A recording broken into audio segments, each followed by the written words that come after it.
तो फिल्म की शुरुआत होती है हैलोवीन के एक हफ्ते पहले से। हैलोवीन यानी एक ऐसा त्योहार जब बच्चे अलग अलग हुलिये बनाकर फिरते हैं, जिनमें वो अजीब से कपड़े पहनते हैं और चेहरों पर मास्क लगा के फिरते हैं। खैर अब हम एक बच्चे को देखते हैं जिसका नाम पीटर है। वो स्कूल जाता है जहाँ हमें पता चला कि उसका कोई भी दोस्त नहीं, उल्टा उसे कुछ बच्चे परेशान करते हैं और वो हमेशा अपने में ही खोया रहता है। बेचारा अपना हर वक्त अकेले ही गुजारता है। जब वो घर आया तो वहाँ भी चुपचाप रहता है, बाहर भी कभी नहीं जाता। फिर हमें उसके मोम डैड दिखाए गए जिनकी आदत को हम समझ पाए कि वो बहुत ही ज्यादा फिक्रमंद मोम डैड है जो पीटर की हिफाजत के लिए हमेशा परेशान रहती है। तो इसी वजह से उसे घर से बाहर भी जाने नहीं देते। वो पीटर को भी यहाँ दोस्त बनाने से मना करते हैं। अब एक रात जब पीटर सोने लगा तो उसे कमरे की दीवार के पीछे से ऐसी आवाजें आई जैसे दूसरी तरफ से कोई दीवार को बजा रहा है। वो खिड़की के पास आकर बाहर देखने लगा तो उसे काफी डर लगा, इसीलिए जल्दी से भागकर अपने मोम डैड के पास आ जाता है। उसकी मोम उसे वापस कमरे में लाई और अब जब उन्होंने दीवार पर कान लगाकर सुना तो आगे से कोई आवाज नहीं आई, जिस पर वो पीटर को कहती है ये तुम्हारा ख्याल होगा और कुछ नहीं, इस बारे में इतना ना सोचो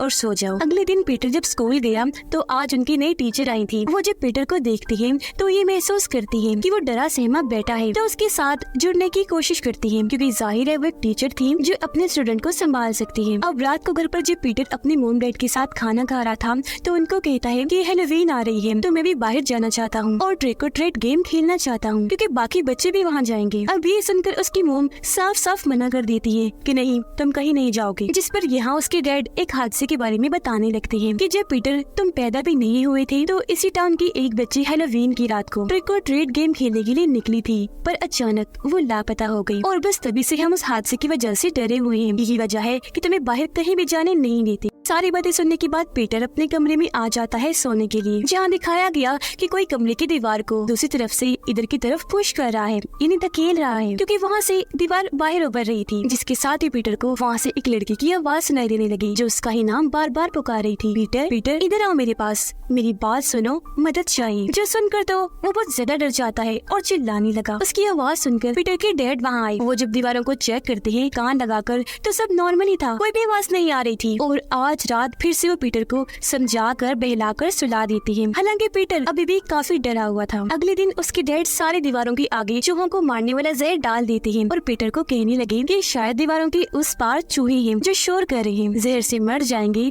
तो फिर तुम्हें आवाज नहीं आएगी, इसलिए मेरा बच्चा अब तुम्हें डरने की कोई जरूरत नहीं है। अगले दिन पीटर जब स्कूल में था तो आज उनकी नई टीचर बच्चों से ड्राइंग करवा रही थी। पीटर यहाँ अपने कमरे की ड्राइंग बनाता है। उसने घर जैसी दीवार बनाई थी और उस पर लिख दिया था हेल्प मी, यानी मेरी मदद करो। एक बच्चा भी बनाया था जो वो खुद था। तो अब उसकी ये ड्राइंग देखकर टीचर काफी फिक्रमंद हो जाती है कि वो मदद क्यों मांग रहा है। इसीलिए वो अगले ही दिन पीटर के घर गई ताकि जान सके कि सब ठीक तो है। जहाँ टीचर की मुलाकात पीटर की मोम से हुई, जिन्हें टीचर का घर तक आना पसंद नहीं आया। वो उससे अच्छे से बात नहीं करती, कहती है कि पीटर थोड़ा अजीब बच्चा है, कुछ भी सोचता रहता है और फिर उसकी ड्राइंग बना देता है। तो इस सिलसिले में आप परेशान ना हो और घर तक तो बिल्कुल भी मत आइएगा। फिर उसकी मोम गुस्से में पीटर के पास आई और ड्राइंग दिखाते हुए पूछने लगी कि ये क्या है, तुमने हेल्प मी क्यों लिखा, आखिर तुम किससे मदद मांग रहे थे और क्यों। जिस पर पीटर झट से बोल देता है मोम मदद वो मांग रही है न कि मैं। अब ये वो कौन थी इस बारे में हमें जल्द पता लगने वाला है। यहाँ उसकी मोम इस बात पर ज्यादा ध्यान नहीं देती और उसे समझाती है कि फजूल मत सोचा करो, तुम्हारे ये उल्टे सीधे ख्याल हमें मुश्किल में डाल देंगे। जो कहकर वो यहाँ से चली गई। अब रात को पीटर जब सोने की कोशिश कर रहा था तो दीवार के पीछे से दोबारा लड़की की आवाज आई, जिससे पीटर कहता है कि मैं जानता हूँ तुम असली नहीं हो, सिर्फ मेरा ख्याल हो। इस पर वो लड़की जवाब देती है कि नहीं, मैं हूँ असली, लेकिन कुछ खास मकसद नहीं है मेरा, बस तुमसे दोस्ती करना चाहती हूँ, लेकिन अगर तुम चाहती हो कि मैं यहाँ से चली जाऊँ तो मैं चली जाऊंगी। जिस पर पीटर उसे ना जाने का कहकर यही रोक लेता है क्योंकि उसका कोई दोस्त तो नहीं था और ये लड़की तो उससे दोस्ती करने की बात कर रही थी। अगले दिन पीटर जब स्कूल में था तो आज सारे बच्चे पंपकिन यानी कद्दू पर हैलोवीन की ड्राइंग्स बना रही थी। पीटर ने भी अपने पंपकिन पर काफी अच्छी और साफ ड्राइंग की थी, जिसे देखकर वो बहुत खुश हो जाता है। लेकिन तभी एक शरारती लड़का वहाँ आया और पीटर को परेशान करने के लिए पाँव मार मार कर उसका पंपकिन तोड़ देता है, जिस वजह से वो बहुत ज्यादा दुखी हो गया। घर जब आया तो रात को अपने बिस्तर पर लेट कर रोने लगता है, जहाँ तभी वो लड़की उसे तसल्ली देती है, कहने लगी कि परेशान ना हो, ऐसा एक दफा मेरे साथ भी हुआ था, तो तुम मत रो और अपना बदला लो। उसके बाद पीटर पीटर पर असर कर गई। इसलिए अगले ही दिन स्कूल जाकर वो उस शरारती बच्चे को धक्का मारकर सीढ़ियों से गिरा देता है, और क्योंकि वो काफी ऊपर वाली सीढ़ी से गिरा था तो इस वजह से उसकी टांग टूट गई। घर आने पर जब उसकी मॉम डैड को पीटर की इस हरकत का पता चला तो वो काफी परेशान हो गई, ये सोचकर कि इसमें इतना गुस्सा भरा है। लेकिन उसके डैड को ये हरकत अच्छी नहीं लगी, तो सजा देने के लिए वो पीटर को बेसमेंट में ले जाकर वहीं बंद कर देते हैं। उसकी डैड जब बंद करके चली गई तो वो वहाँ काफी बड़ा पिट यानी गड्ढा देखता है, जिसे फिलहाल जाली से बंद किया हुआ था, लेकिन उसके अंदर एक भालू पड़ा था। अगले दिन पीटर की टीचर जब अपने घर पर थी तो वहाँ उनसे मिलने स्कूल के प्रिंसिपल आए, जो टीचर को कहते हैं कि आपको ऐसे उनके घर जाना नहीं चाहिए था। उन्हें काफी बुरा लगा है। इस पर टीचर जवाब देती है कि मुझे पीटर की फिक्र थी इसीलिए मैं गई, और मुझे तो उसकी मुंह में काफी अजीब लगी। इस पर प्रिंसिपल कहती है कि अगर आपको उसकी फिक्र है तो हम यही स्कूल तक ही रख लेंगे, उनके घर नहीं जाना। उनके जाने के बाद टीचर सारे बच्चों के टेस्ट चेक करती है, और क्योंकि पीटर की फिक्र तो उन्हें पहले ही थी तो टेस्ट देने के बहाने वो उनके घर जाती है, जहाँ वो तो बेसमेंट में बंद था। लेकिन ये बात टीचर को पता नहीं थी। यहाँ उसकी मॉम डैड टीचर से बात करते हैं और हम उसके डैड का बड़ा ही अजीब बर्ताव नोटिस कर पाते हैं। वो हाथ में हथौड़ी लेकर घूम रहे थे, उनकी बाजू पर चोट लगी हुई थी जिससे बहुत तेज खून निकल रहा था। पूछने पर वो बताते हैं कि मैं चीजों को ठीक करने का मुरम्मत का काम कर रहा था, बस ये चोट तब लग गई। अजीब बात ये थी कि उन्होंने पीटर का स्कूल भी छुड़वा दिया था। अब रात को मॉम पीटर को बेसमेंट से बाहर निकालकर उसे अच्छे से खिला पिलाकर सोने के लिए भेज देती है। वो जैसे ही गए अकेले होते ही पीटर दीवार के पास आया और वहाँ खटखटाने लगता है। तब वो लड़की फौरन आई और उससे बात करने लगी। कहती है मुझे भी तुम्हारी फिक्र है पीटर, इसलिए मेरी बात गौर से सुनो। मॉम डैड से संभाल के रहना, क्योंकि जैसे वो दिखते हैं वैसे है नहीं। वो ऐसे जाहिर करवाते हैं ना कि तुमसे प्यार करते हैं, परेशान रहते हैं, पर ये झूठ है। जिसके साथ ही वो यहाँ ये राज खोलती है कि मैं भी और कोई नहीं बल्कि तुम्हारी बहन हूँ, जिसे सालों से यहाँ पर कैद किया हुआ है, और मैं कब से उस वक्त का इंतजार कर रही हूँ जब तुम थोड़े बड़े हो गए, दीवार पर लगी घड़ी हटाओगे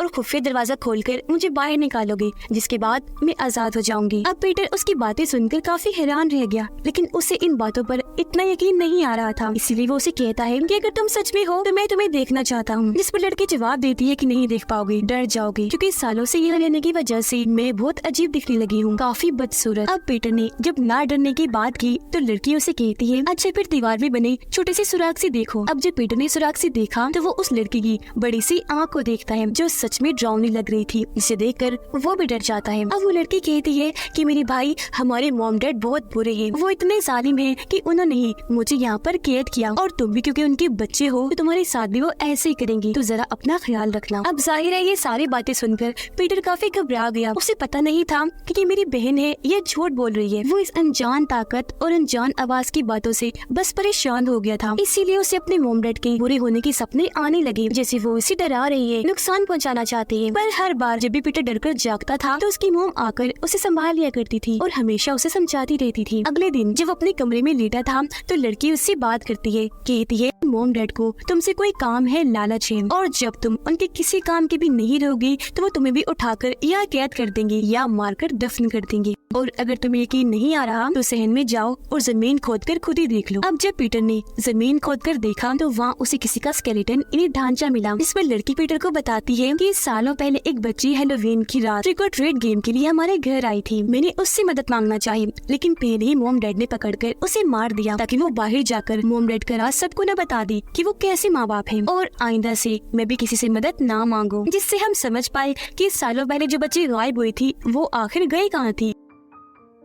अब इन सारी बातों की वजह से पीटर अपने टीचर को कॉल करता है मदद के लिए, क्योंकि वो अपने ही मॉम डैड से डर चुका था। लेकिन कॉल दूसरी तरफ से उसकी मॉम उठा लेती है और टीचर को फोन करने से मना करके उस पर गुस्सा करने लगती है। वो जब कमरे में आई तो उन्हें भी दीवार पर बने सुराग के बारे में पता चल गया। वो काफी डर गई, घबराते हुए कहने लगी कि आखिर उस लड़की ने पीटर से क्या कहा होगा। अब अगर कुछ भी गलत हुआ तो हमारे बच्चे के साथ ही होगा, जो हम नहीं चाहते। अब यहाँ ये बात समझ से बाहर थी कि अगर इस लड़की को मॉम डैड ने दीवार के पीछे कैद किया तो यहाँ पीटर की मॉम उससे इतना क्यों डर रही है। खैर वो घबराई रहती है। रात को लड़की पीटर से बात करती है, कहने लगी कि मैंने मॉम डैड को बात करते हुए सुना है, उन्होंने फैसला किया है कि वो तुम्हें भी मार देंगे, तो अब तुम्हें जल्द कुछ करना होगा ताकि ऐसी मॉम डैड से तुम्हारी जान छूट जाए। थोड़ी देर के बाद पीटर टेबल पर बैठकर अपने मॉम डैड के साथ खाना खा रहा था, जहाँ उसके डैड को अचानक ही अजीब सा महसूस हुआ। सूप का जायका भी उन्हें बदला सा लग रहा था। वो ये भी नोटिस कर लेती है कि पीटर तो कुछ भी नहीं खा रहा, इसलिए घबराते हुए उससे पूछते हैं क्या किया तुमने। इस पर वो जवाब देता है ज्यादा कुछ नहीं, बस आपने मेरी बहन को दुख दिया, तकलीफ पहुंचाई, तो बस उसका का बदला लिया। ये सुनकर उसके डैड काफी चौंक गए क्योंकि सारा माजरा समझ गए थे और फौरन उन्हें खून की उल्टियाँ होने लगती हैं। असल में पीटर ने उस लड़की के कहने पर मोम डैड के खाने में जहर मिला दिया था, जिससे उसके डैड तो वही मौके पर ही मारे गए। यहाँ उसकी मोम हाथ में चाकू उठाकर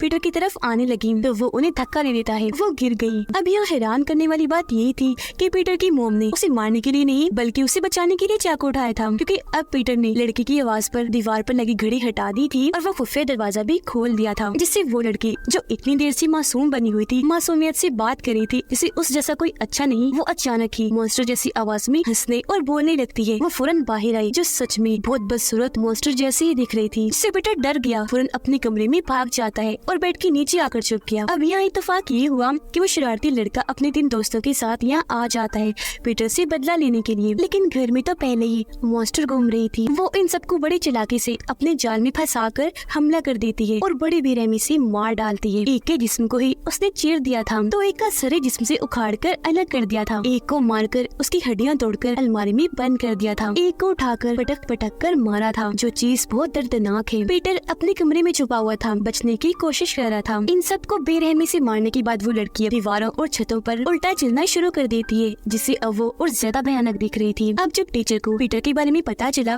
तो वो काफी फिक्रमंद हो गई और उसकी मदद के लिए उसके ही घर आ रही थी। अब पीटर जब बेड के नीचे छुपा हुआ था तो बेड के ऊपर वो मॉन्स्टर बैठी हुई थी, जो अब यहाँ अपनी कहानी बताने लगी। तो असल में ये मॉन्स्टर लड़की पीटर की सच में बहन ही थी, अपने मोम डैड की पहले बेटी थी, लेकिन पैदा ही डिफॉर्म हुई थी, यानी शक्ल जिस्म बिगड़ा हुआ बदसूरत, जिस वजह से वो बचपन से मॉन्स्टर जैसी दिखती थी। यही वजह है कि उसके मोम डैड ने उसे बाकी दुनिया से छुपाने के लिए वहाँ पेट में रखा, क्योंकि वो जानते थे कि डिफॉर्म होने की वजह से ये खतरनाक और गुस्से वाली भी हो सकती है, जो लोगों की जान ले लेगी। तो इसका बाहर रहना खतरनाक है, तो उन्हें ये फैसला लेना पड़ा। उस बच्चे को भी मार दिया जो सालों पहले ट्रिक और ट्रीट के लिए आई थी, ताकि वो बाहर जाकर इस मॉन्स्टर बच्चे के बारे में सबको बताना दी। और पिट में हमने जो भालू देखा वो इसका ही था। खैर आज से पहले वो ये पर कैद रही और उसने दीवारों छतों पर चलना सीख लिया, खुद को मजबूत बनाया, पूरी प्लानिंग की कि मैं पीटर को अपनी बातों में फंसा कर उसे बहलाकर सब करवा लूंगी। वो मोम डैड को मार देगा, जिसके बाद में आजाद हो जाऊंगी, जो आखिरकार हो भी चुका था। जिसका मतलब कि इस डिफॉर्म मॉन्स्टर बच्ची में शुरू से एक कातिल वाली चीजें पाई जाती हैं, जो उसने खुद अपने अंदर पैदा की। वो आत्मा नहीं थी, इंसान थी, उसे यहाँ कैद करके रखा गया। अभी मॉन्स्टर बच्ची यहाँ पीटर को ही उस खुफिया कमरे में कैद कर देती है, जिसकी थोड़ी देर बाद यहाँ टीचर आ गई। तब उनकी आवाज सुनकर खुफिया कमरे में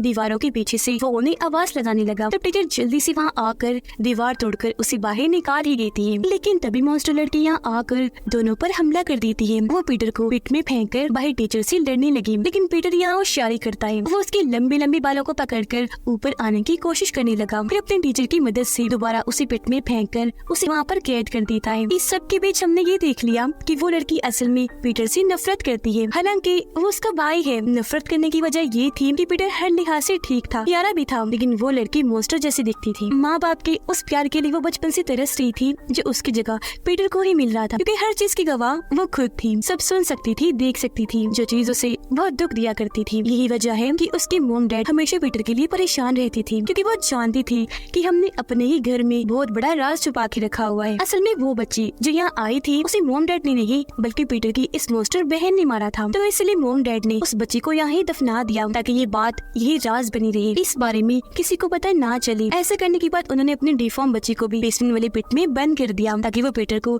कभी भी नुकसान न पहुँचा दे। अब पिट बंद होने के बाद वो पीटर को कहती है कि चाहे तुम या मैं कहीं भी चले जाएं, लेकिन मैं तुम्हारा पीछा नहीं छोड़ूंगी। मेरा जो मिशन अधूरा रह गया है वो पूरा होगा, यानी कि आगे कभी भी मौका मिलने पर मैं तुम्हें खत्म कर दूंगी। ये बातें सुनकर पीटर काफी डर गया और हमेशा ही हम उसके पीछे उसकी बुरी मॉन्स्टर बहन को देख पाए। इसे पीटर महसूस करता था और सोचता था कि वो कभी भी मुझे खत्म करने आ सकती है, और क्योंकि अब वो अकेला रह गया था तो टीचर उसे गोद ले लेती है। इस फिल्म की कहानी यहीं पर खत्म हो जाती है।